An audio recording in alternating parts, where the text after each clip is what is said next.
Přeju vám krásný dobrý den a vítám vás u dalšího videa, ve kterém se budu věnovat a budu podrobně rozpitvávat jeden eterický olej. Členové mé komunity na Hero Hero mají možnost si i vybrat, který eterický olej chtějí rozpitvat. No a tentokrát padla volba na hodně netradiční eterický olej a tím je Peru balzám. Takže dnešek se budu věnovat, ne dnešek, ale tohleto video teda budu věnovat Peru balzámu, což je neúplně obvyklý eterický olej, který každý teda má ve své sbírce, nebo jak to nazvat, ale to neznamená, že není zajímavý. Já jsem si samozřejmě zase připravila prezentaci, tak jenom chviličku, já si ji tady nahodím se nějak jako rozumně. Takhle to bude lepší? Asi možná, jo. Tak, já se tady překliknu, tady držím v ruce, překliknu se tady, abych věděla, už to běží. Tak, super. Tak, už s tím můžu hejbat.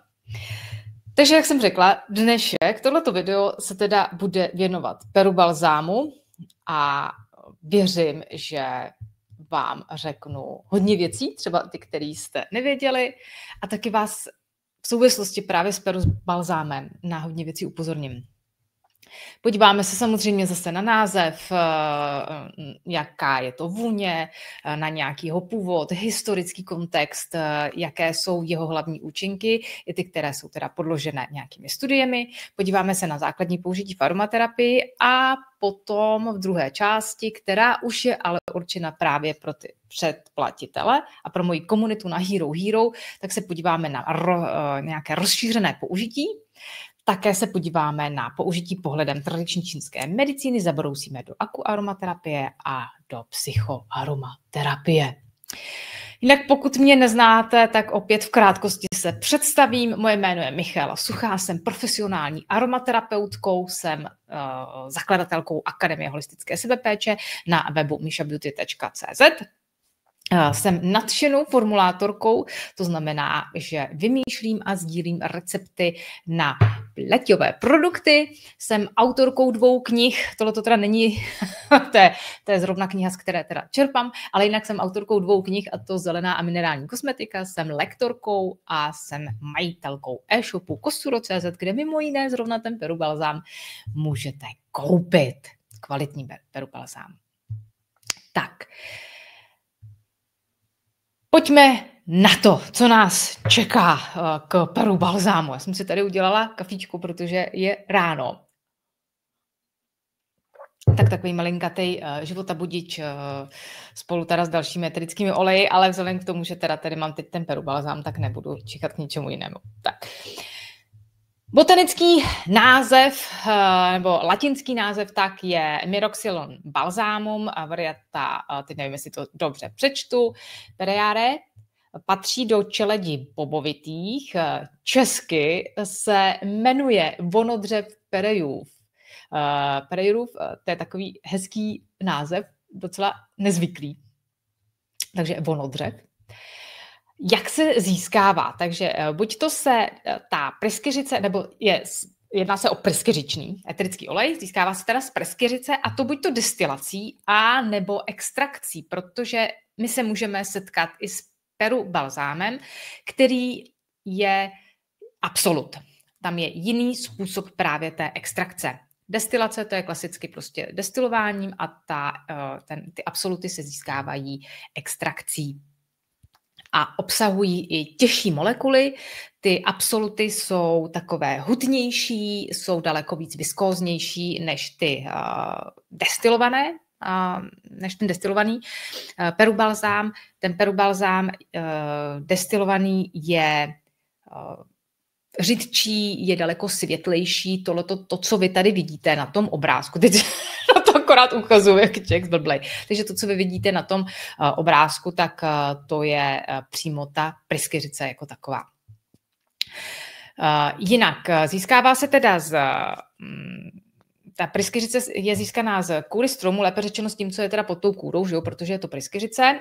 Do dneška se zachovává takový původní způsob sběru, často, kdy se vlastně olupuje část té kůry, Ten strom, kde je ta kůra odloupnutá, tak se obaluje normálně látkou, hadrama a nechává se právě nasáknout tou pryskyřicí a potom se to trošičku jako složitěji jako vymývá a separuje se to právě z té látky. Jinak ten oleorozin jako takový obsahuje údajně až 250 složek, což je fakt jako poměrně jako bohatá, teda řekněme jako bohatý koktejl látek, samozřejmě v různém zastoupení. A je zajímavé, že dodnes se používá a je schválen a je zařazen do kategorie bylinných léčiv. No, jinak ten peruánský balzám, perubalzám zvyšuje přítok krve, průtok krve do ran a pomáhá také v boji proti bakteriím. Má historicky doložitelné hojivé vlastnosti a ono obecně ty pryskyřice v naprosté většině jsou hodně hojivé, ty pryskyřice, protože dá se říct, že tou pryskyřicí i ty stromy se vlastně jako hojí. Jo, zacelují vlastně tím své rány. Pokud jde poškození toho stromu, tak z toho místa začne právě vyvěrat ta pryskyřice, která na vzduchu začne tuhnout a vlastně ten strom jako zacelí, zahojí tu ránu. Takže ono skutečně i ty pryskyřice mají v podstatě hojivé účinky. Dalo by se to takhle jako zobecnit, ale nechytejte mě za slovíčko. V dnešní době se teda používá v kombinaci, můžeme ho najít v mnoha jako léčivech. Používá se k pomoci při léčbě vředů, různých jako kožních lézí a podobně. Ale je tam velké ale a k tomu se ještě dostaneme. Takže úplně jako nejásejte. A možná jsem vám teď trošku vzala vítr z plachet. Tak, ještě jsem se nezmínila o aroma. Já ho mám zavřený. A i přesto, že ta lahvička je zavřená, tak ta vůně je cítit. Je to krásná, teplá, balzámová, hřejivá vůně, která má podton vanilky. Je hodně podobný vanilce.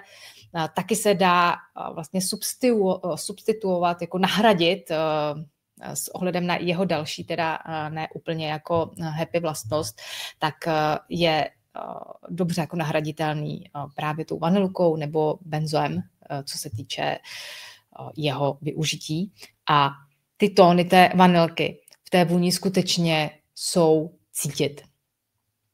Je to teda opravdu typický, takový sladký, je to taková sladká vůně, když si k tomu fakt jako přičichnete.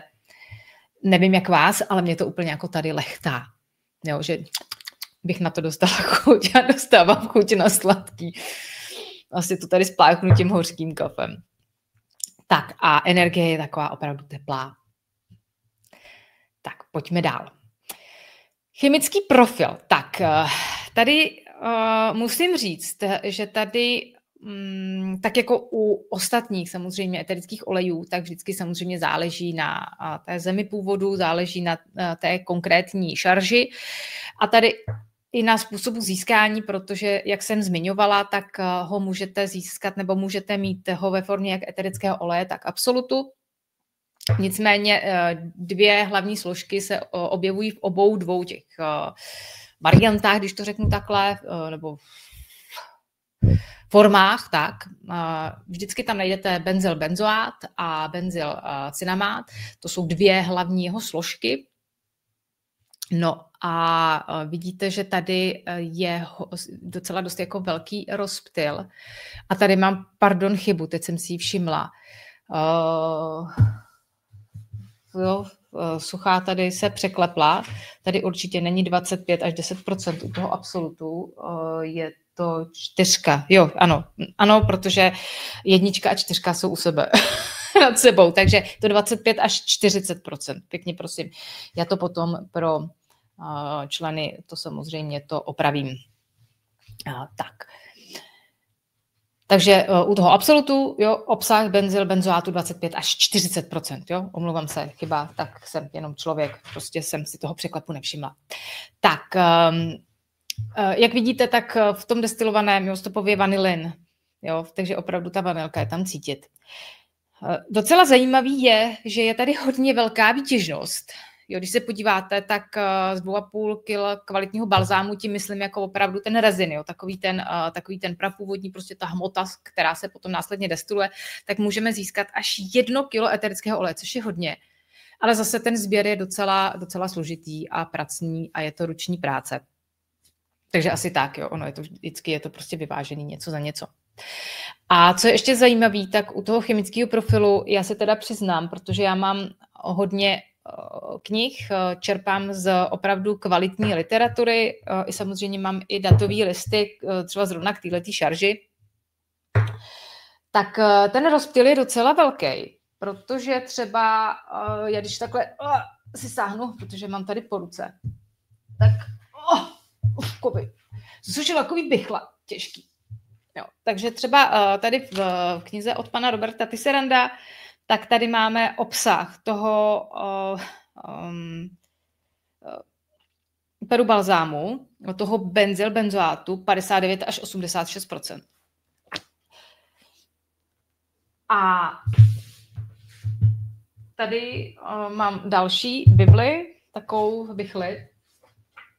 Tak tady je ten obsah úplně jiný. Jo, to je krásná kniha. No, to jsou všechno fakt jako takový bible. Tak tady se třeba uvádí ten obsah maximálně toho benzoátu 66%. Jo. Takže to fakt jako lítá. Vždycky je prostě potřeba se podívat na tu konkrétní šarži. Obzvláště třeba u tohoto eterického oleje, pokud ho chcete zařadit třeba do své pleťové kosmetiky. Zase řeknu k tomu pár poznámek o pár slajdů nebo trošku později. Tak. Takže chemický profil. Nicméně stejně, když se člověk prostě podívá, tak ty první 2 složky opravdu dělají tu majoritní část. Ten zbytek už je tam opravdu tak jako někde na chvostíku, ale zase na druhou stranu ten profil je potom hodně bohatý. Tak. Historie a kulturní význam. Tak. Hledala, co bych vám všechno k tomu mohla říct. Takže před kolumbovské období, tak jak trošku napovídá ten název jako Peru balzám, když on úplně ten Peru balzám, ten strom nepochází z Peru, ale prostě je lokalizován do té Střední Ameriky, tak ty kultury historicky používaly nikoliv samozřejmě eterický olej, protože tou dobou určitě to nedestilovali, ale používali tu samotnou pryskyřici jako takovou, jako hojivý balzám, používali ho na rány a jako antiseptikum, jo, jako to znamená proti různým teda možným zanícením těch ran, které vznikly při tom jako běžném jako životě. A zároveň, protože ten balzám opravdu velmi výrazně voní, tak byl často používán pro rituální účely. Hodně byl využíván právě v tomhle duchu. Ve středověku a potom v raném novověku, ve chvíli, kdy teda se začal dovážet do Evropy, tak samozřejmě díky té své velmi výrazné vůni a díky těm empirickým znalostem těch místních domorodců, tak opravdu velice rychle pronikl do dřívějších lékáren, do apatik, do parfumérií a byl dokonce uváděn i v lékopisech a byl ceněn právě pro svou vůni a pro takovéto balzámování těch rán, že se teda přikládal právě na ta poranění. Co je třeba zajímavé, tak jako dodneska existují sběrači, kterým se říká jako balzameros, kteří opravdu dodržují ten starý zvyk, nebo starý způsob, jak se skutečně ta pryskyřice získává. Říkala jsem vám to těch obalování těch poraněných vlastně stromů, úmyslně poraněných stromů a čerpávání vlastně té pryskyřice. Na druhou stranu, jenom abyste se třeba neděsili, tak ten strom se poměrně rychle hodí. Jo, takže ten sběr je i regulovaný samozřejmě. Ve volné přírodě se samozřejmě už neprovádí, jsou k tomu určené plantáže a ty stromy je samozřejmě pečováno, protože je jaksi záhodno, aby byly ty stromy jako zachovány, aby se ten zdroj nevyčerpal. Takže zase to množství toho peru balzámu je nějakým způsobem prostě omezeno a regulováno. S nástupem potom nějakého průmyslu se ten peru balzám začal opravdu hodně využívat jako fixativum v parfémech, protože on spadá do té spodní nóty, to znamená, on fixuje vůni a můžeme ho do dneška, nebo dneska, to je úplně jedno, najdeme ho v řadě parfémů, poměrně třeba i drahých, od hodně francouzských, Guerlain, teď nevím, jestli to dobře vyslovuju, francouzsky neumím, tak ho najdete prostě v těch vůních. Dodává opravdu takovou tu bohatou, kořeněnou, takovou jako orientální, sladkou vůni, takže ho najdete spíš v takových těch jako těžších parfémech, které se spíš třeba používají na zimu, ne v těch odlečených letních, tam fakt moc jeho místo není. Je taky zajímavý, že ho můžete najít, nebo našel si cestu jako ochucovadlo do nápojů, do cukrovinek se používá právě pro tu svou vůni, která evokuje tu sladkost a je synonymem pro takovou jako luxusnější kosmetiku. A v dnešní době, v současnosti, je teda pořád hodně ceněný, používá se i do destilátů různých, právě pro ty své balzámové až vanilkové teda akordy. A to je to velké ale, které jsem zmiňovala pár chvil jako před. Pozor. Ten peru balzám se řadí mezi nejčastější kontaktní alergeny, což je úplně jako v přímém rozporu s tím historickým použitím, kdy se používal na rány, tak ale bylo zjištěno, že je to opravdu silný alergen a má jak v parfumerii, tak potom i právě při použití do kosmetiky, tak má opravdu striktní a přísná pravidla a dostanu se k nim. A řeknu vám je jako všem. To si nenechám jenom pro členy, protože si myslím, že je fakt jako důležitý o tom mluvit. Tak, podíváme se teda teď na to, co je prokázáno. Ono u toho peru balzámu opravdu není moc teda klinických studií, protože, jak jsem na začátku zmiňovala, není to úplně takový hodně obvyklý eterický olej, takže i těch studií je hodně málo. A spíš jsou to takové jako povšechné studie. Jo, jsem tam nějaká malinká studie tady, tamhle, takže je to fakt jako vyzobávání zrnek písku v poušti. Takže ty studie celkově jako hodnotily to použití toho peru balzámu k léčbě ran s částečnou tloušťkou kůže. Co to znamená, když je ta kůže prostě stynčená? Jo, že teda není ta kůže, není ten film tak, jak má být, ale ta kůže je nějakým způsobem jako mechanicky zbroušená, když to řeknu tak. A byl prokázán určitý teda přínos při použití masti s ricinovým olejem. Mimochodem je to právě třeba ta mast, která tady vidíte, ten objem, i tu jsem jako našla.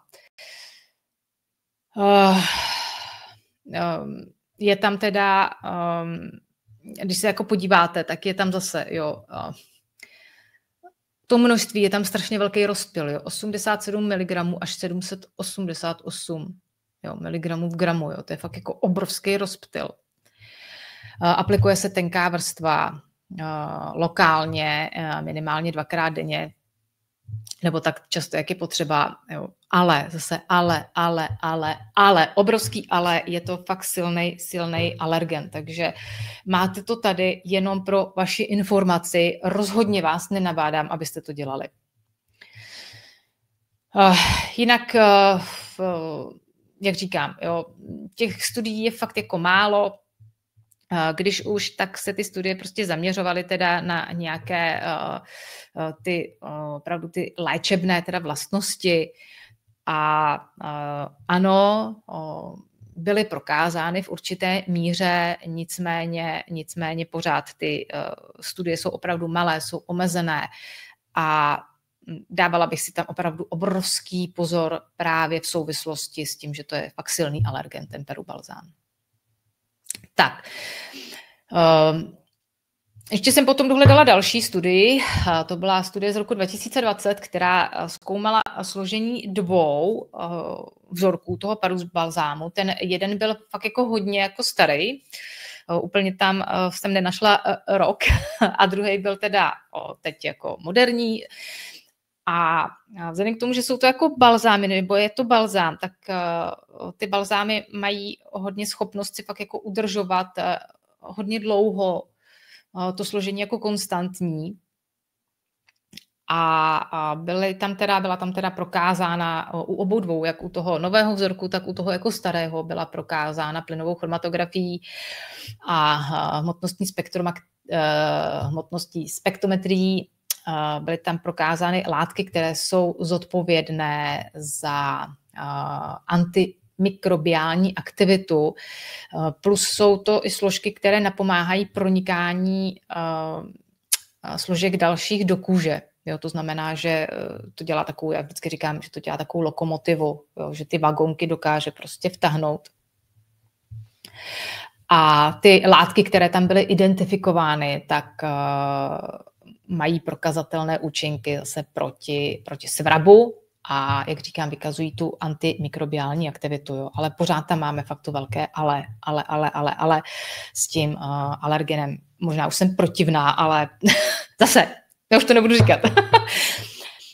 Je třeba prostě vždycky dbát na svoji bezpečnost, protože jedna věc je, že to hezky voní, to je sice super, člověk by měl tendenci toho prostě jako použít hodně.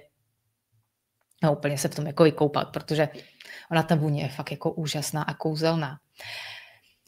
Nicméně je to prostě silný alergen. Takže to jsou teda vědecké studie, tentokrát teda hodně jich je málo.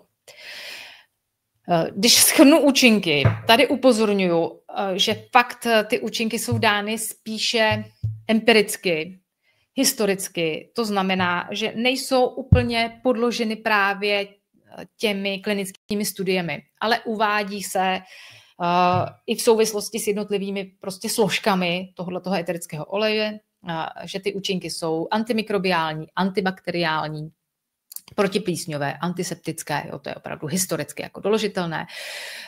Podpora hojení rán, opět jdeme do té historie, kdy se prostě používala, ale nicméně používala se celá ta pryskyřice, jo, ne jenom ten eterický olej destilovaný, nebo ten absolut, protože to samozřejmě nebylo dřív.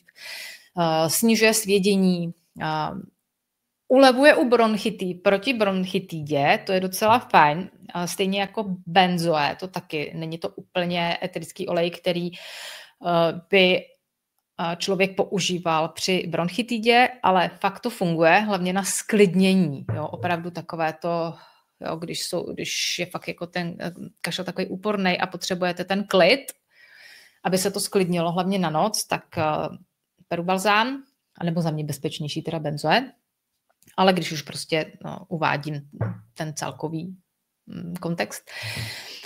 Snižuje teda krevní tlak, zmiňovala jsem ten svrab, takže proti svrabu, proti vším a využívá se velmi často teda jako fixativum v parfémářství, to znamená, že fixuje tu vůni, dokáže udržet tu vůni potom v čase, že ta vůně prostě nekolísá, protože pokud máte nějakou představu o tom, jak se vyrábějí parfémy nebo něco, tak každý parfém zraje v čase, to znamená, že v tom čase mění tu svou vůni. A právě ten perubalzán se používá jako fixativum, tak aby ta vůně byla konstantnější nebo konstantní v tom čase. No, tady vidíte použití, tentokrát jsem se trošku vyřádila v procentech. Vidíte, že ta procenta jsou velmi malá, protože jsem se tady opravdu striktně držela doporučení IFRI, což je teda Mezinárodní asociace pro parfémářský průmysl nebo pro parfémy a ten standard té IFRI, mimochodem je to dokument o nějakých 680 stranách, nevím, který stanovuje právě ty alergeny a nejenom, že stanovuje alergeny u konkrétních, řekněme, jako surovin, ale i u jednotlivých složek těch surovin. A pro Peru balzám je obecně doporučená koncentrace maximálně 0,4 v parfémech, v toaletních vodách, 0,4%. A v kosmetických přípravcích je to ještě méně. Já jsem to tady schválně fakt jako vypsala, protože si myslím, že to je hodně důležitý, protože, jak jsem říkala, ten Peru balzám pro tu svoji krásnou vůni opravdu svádí, že toho člověk prostě dá do toho produktu víc. Jo, ale jak vidíte, tak tady se pohybujeme prostě i v setinách procent, takže je to opravdu strašně málo. O něco víc se člověk jako může dovolit u nějakých třeba pleťových krémů, ovšem zase zvažovala bych to. Docela je zajímavý limit pro ústní vodu. Ten je asi nejvyšší, ne asi, ale ten je nejvyšší, až 0,7%. Je to zase dáno tím složením ku podivu. Řeknu to takhle, přiznám se sama za sebe, že úplně tomu nerozumím, protože ústní sliznice a je tady zrovna nejvyšší možné dávkování, 0,7. Nevím, je to fakt převzaný z oficiálního dokumentu, já bych si to teda neriskovala, ale zase máte tady prostě uvedené ty údaje a doporučuji se minimálně jich držet nebo používat prostě ještě menší dávkování. Tak, to jsou teda údaje právě z teda oficiální, co se týká toho dávkování. No a tady bych ještě chtěla vám říct, jak vypadá vlastně takový domácí kosmetický patch test, neboli test kožní snášenlivosti, by se dalo říct. A já se omlouvám, ale mě zvoní telefon, to je docela nepříjemný. Protože já bohužel čekám poštu, jo, tak to je za trest tohleto. Dobrý den.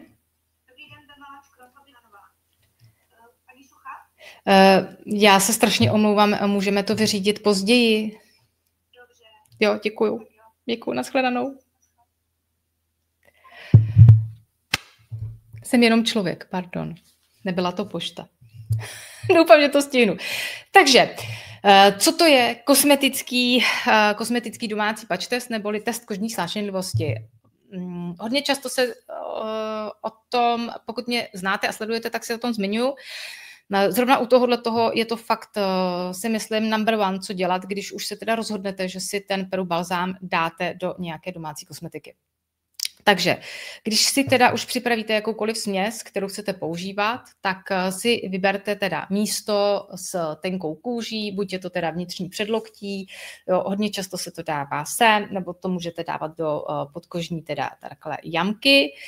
Můžete si to dát i za ucho, já prostě jsem proto to dávat tady na to místo anebo do té loketní jamky. Naneste opravdu malé množství toho produktu, toho finálního produktu a sledujte.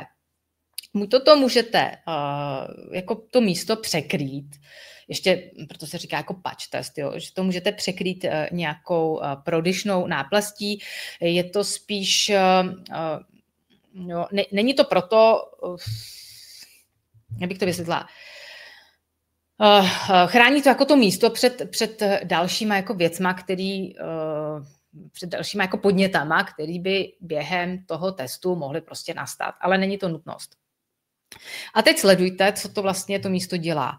Jo, první ta kontrola by fakt jako měla být samozřejmě okamžitá, že jakmile vás to začne pálit, no tak to potom to je úplně špatný, velký špatný. První kontrola je teda taková normální, tak nějak po půl hodince, to znamená podívat se, jestli to místo nezačervenalo, jo, jestli to třeba to místo nějakým způsobem prostě nereaguje.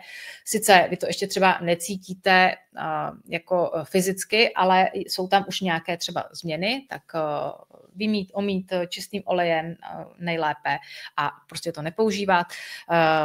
Určitě to místo nesmí svědit, jo. Co není určitě tam nesmí být žádné jako puchýřky, mokvání a podobně. To je všechno velký špatný. Pokud tam nic podobného není, tak je to v pořádku. Tak nejste prostě citliví na ten daný produkt. Obecně se to doporučuje to používat u každého nového produktu, který si koupíte a který aplikujete, ale ruku na srdce, kdo z nás to dělá? Nicméně tohle je ten správný postup. Může se ještě navíc teda bohužel stát, že ta alergická reakce třeba přijde fakt jako až druhý den nebo třetí den. Jo. Takže fakt u těch hodně, řekněme, jako iritačních složek si fakt vždycky dávejte pozor. A přimlouvám se za to dělat, protože asi není nic horšího, když si to člověk nanese potom na větší část těla a na té větší části těla se osype. Takže je to na zvážení každého z vás. Nicméně řekla jsem si, že vám prostě tady pak jako napíšu, nebo že vám jako vypíchnu opravdu ten test té kožní snášenlivosti, jak ho dělat správně a jak se vlastně chránit před možnými, jak bych to řekla, před možnými následky, které nikdo z nás nechce. Tak, bezpečnost. To je moje oblíbené téma. Takže jak už jsem tady mnohokrát v souvislosti s perubalzámem uváděla, je to silný senzibilér, opravdu tu pokožku dokáže hodně potrápit. Co znamená taková ta věta, která je tady taková trošku složitá. Jo? To znamená, že ty patch testy se samozřejmě dělají i v normálním jako kosmetickém průmyslu, že jo, když se dělají ty dermatologické testy a podobně. Takže opravdu ty složky toho perubalzámu jsou významným markerem, který právě, na který ti nebo účastníci, nebo který v těch testech fakt jako vychází bohužel pozitivně. Takže fakt jako pozor na to. Citliví jedinci hodně často fakt na tohleto špatně reagují a dokonce i reagují špatně na to, když je to právě v nějaké potravině. Jo, takže pozor na to. Těhotenství, kojenci, no vůbec, jo, tomu se opravdu vyhněte obloukem. U dětí maximálně nějaká difuze, a teď mluvíme děti 6+, ale zase existují daleko bezpečnější prostě eterické oleje. A tato poslední věta možná trošičku je v rozporu s tím, co jsem říkala o tom historickém kontextu, kdy se a na co se ten perubalzám historicky používal, protože tady máte, že při poškozené kůži nebo při aktivní dermatitidě neaplikovat. Je to prostě o tom, že historicky se sice používal ten perubalzám, ale používal se v té surové formě opravdu té pryskyřice jako takové. Teď mluvíme o eterickém oleji, což je opravdu něco jiného a mluvíme také o té zkušenosti, která už nastala a o tom zjištění, že obsahuje hodně iritačních a senzibilizujících složek. Takže v této souvislosti, pokud je nějakým způsobem ta pokožka poškozená, ať to shrnu, tak prostě tomu perubalzámu opravdu doporučuji se vyhnout. Tak. No a druhá část už teda je pro členy mé komunity na Hero, do které vás ale mimochodem opravdu zvu, protože tam najdete nejenom rozsáhlejší povídání o těch jednotlivých eterických olejích, ale beru si tam na paškál i produkty komerční, které jsou drahé a snažím se vymyslet levnější variantu, kterou si můžete vyrobit doma. Opět i tady platí, že si členové komunity mohou napsat, o co mají zájem nebo co by je zajímalo. Ne všechno se dá jako hacknout, to vůbec ne, ale jsou produkty, které se dají jako vyrobit nebo vždycky podobné. Samozřejmě není to to samé, to nikdy nejde, ale je to taková zajímavá část, které se věnují na Hero Hero. Navíc ještě zveřejňuji i ukázky ze zmiňované Akademie holistické sebepéče.